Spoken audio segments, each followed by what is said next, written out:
My third year of vet sciences, if you said to me, you'd be working in pathology, I would have laughed at you and said no chance. So I Heard, a podcast for cattle vets, students and anyone interested in the dairy and beef industries. It's been brought to you by the Australian Cattle Vets, a special interest group of the Australian Veterinary Association. I'm agricultural journalist Prue Adams. Hello there. Our guest today has been a jackaroo, a ranch hand in Canada and an employee of an animal feed ingredient supplier. And that's all before he even became a vet. Dr. Mark Hazelton completed a PhD investigating mycoplasma epidemiology and diagnostics. Now working at the Elizabeth MacArthur Agricultural Institute in the veterinary laboratory team, he's passionate about good communication within the industry and the role data plays, including how that other AI, artificial intelligence, might be used in the vet sector. So, Mark Hazelton, this discussion is called Diagnostics, Data and Decisions. What would the young Mark have thought about that career path? I would never have anticipated ending up in the role I'm in today, but I love it. I never thought I'd be a vet. I never wanted to be a vet. Starting out in my career, the young Mark was a city kid, grew up in Carlingford in Sydney and come from a medical family. Father's a vascular surgeon, my mother's a physiotherapist. So medical was certainly in the family, but certainly wasn't on my radar. It was at a careers night that I met Chris Russell, a fairly prominent agricultural scientist now, and I walked home basically with the mindset of that if I worked in the food production industry, that there would be job security, that there would be jobs because everybody's got to eat. And that's, I guess, where my interest in agriculture started, and I went on to study agricultural science. From there, I just wanted to know more, learn more, experience more, and that flowed on to veterinary science a bit later on. So ag science and then into veterinary science, even at that point, did you think you'd go down the path where you were dealing with data and diagnoses and early prevention, those sorts of things, or did you have other things in mind? In the ag science side of things, it was very much about production side of things, and that's provided me a great foundation, I've realised now, in my veterinary career, and it's great to have that as a backdrop. I had a gap year. I spent a year jackarooing up in the Northern Territory, and throughout my agricultural science degree I worked on several farms. That was a requirement. And also studied abroad in Canada on exchange, and also worked on farms and ranches over there. I didn't appreciate the foundation it was really setting up for me.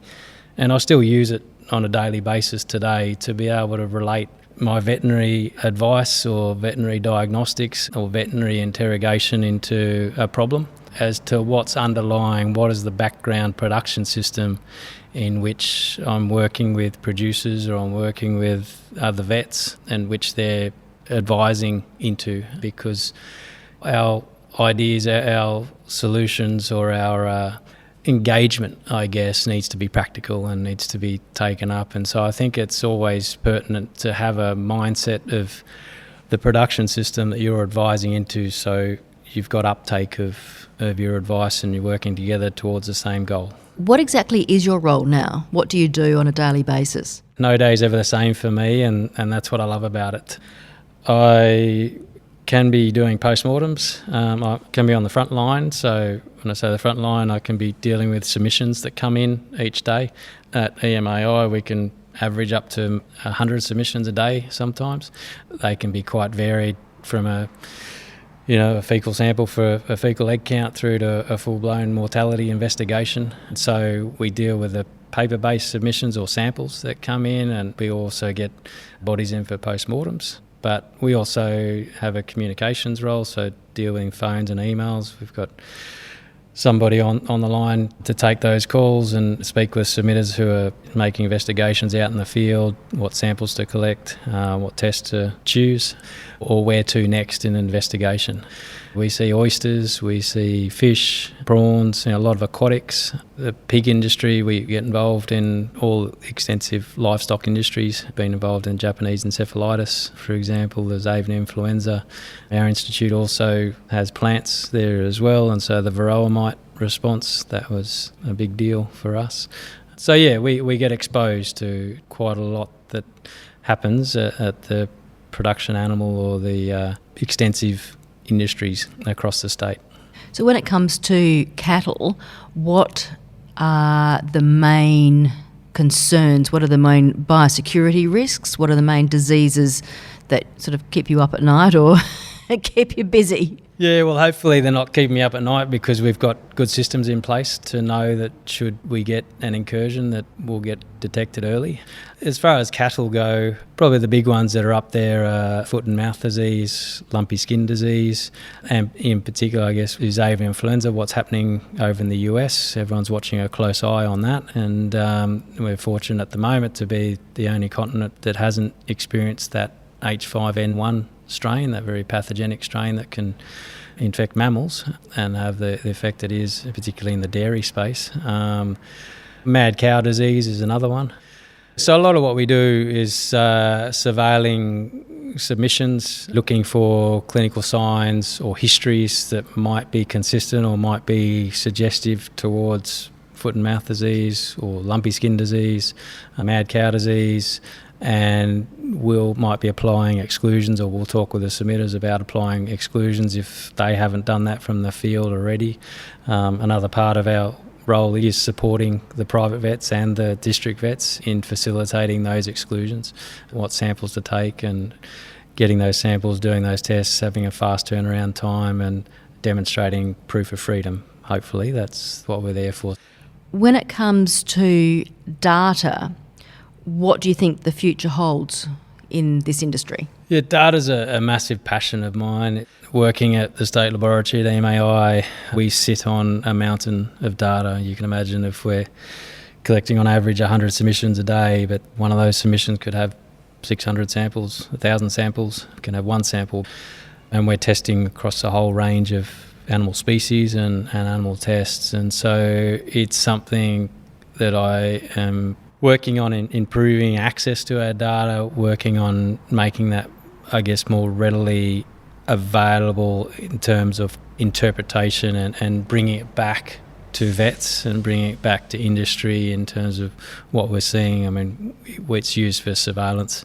It's got all kinds of applications. It's important that we're looking for different trends. We're looking for variations in trends. We've just heard about how there was a mystery disease in the dairy industry in the US, and that's how they picked up on the influenza over there, the H5N1 in the dairy industry. And so we're in a data-savvy world. Everything is run by data these days, and data is king and data is powerful, and it certainly informs a lot of decisions, and so it should. And we're built on a profession that's evidence-based, and that's based on data. And so we're always going to be surrounded by data, and it's important that we're taking advantage. I think everyone would probably agree that we underutilise the capacity of making decisions from data. There's certainly a lot of platforms out there that collect data, but actually sitting down and taking the extra measures to analyse and to interpret and say, well, what does this mean and how could I change things based upon the data I've collected? I think that's only going to improve, and you're going to see more and more happening in this space. And I listen to a lot of podcasts or a lot of grabs of successful people, and what you hear around the data space and advice to young people, I guess, is AI, artificial intelligence. It's the way of the future. It's here to stay. And so really know what AI is about, know what capacity is out there, because it's going to be integrated into every business, every production system. Essentially, we're going to be surrounded by it, so we may as well embrace it and understand it and be along for the journey. Is there any idea at this stage as to how AI can be used or will be used in the next year, 5 years, 10 years? I'm very much at my infancy. I'm very much listening and watching and learning. I'm certainly not a leader, I guess, in this space, but I'm certainly very passionate about it, and we'll be having ongoing conversations about it. But AI, we've just done in the reproductive guidelines workshop with John House, was been instrumental in introducing the capacity for vets to engage closer with their data and being able to use tools like ChatGPT to be able to write code. So asking ChatGPT how to do things, that's revolutionised the ability. So what might need to be put to an expert who can code, I think we're getting closer to being able to access our data in ways that we haven't been able to before, and do it more efficiently and do it more effectively and have quicker outputs that can complement our veterinary businesses. You've got a view about producers not necessarily taking vets on, cattle producers that is, in a preventative sense. Am I correct in saying that? And would you prefer to see more producers use vets in a way that is not just an emergency situation? Yeah, that's right. I guess having not been a vet but been working in the agricultural space, I had that exposure, and then having now become a vet and seeing how vets integrate and work on farms, it's certainly interesting to see how vets are valued or how vets are seen as to what services they provide. And in some ways, vets can be viewed upon for providing ailments or assessing only when they're sick animals. And so in one sense that could be called your fire brigade service, where, waiting for something to happen and you got your kit bag, you go out and you try and help the animal and do what's required.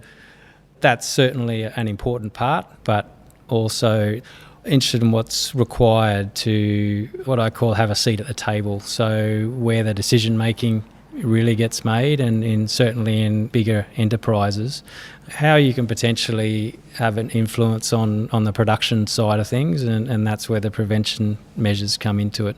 And so that's where my agriculture, my ag science background, that's where a passion is. And you certainly might start a veterinary relationship with a producer, might start with the fire brigade, start with a sick animal, and then hopefully would grow into being a valued part of the business, in where you're involved in looking at data or generating data from a farm and being able to look at their production system and help them, whether they're producing kilos of beef or kilos of milk or whatever it is that their product is, improve those production systems. Whilst we talk about investigating reproduction problems, the holy grail, the ideal, is to get to the front end and have a seat at the table where you're talking about prevention. So what preventative measures are we going to do? Are we going to test the bulls? Are we going to test the heifers?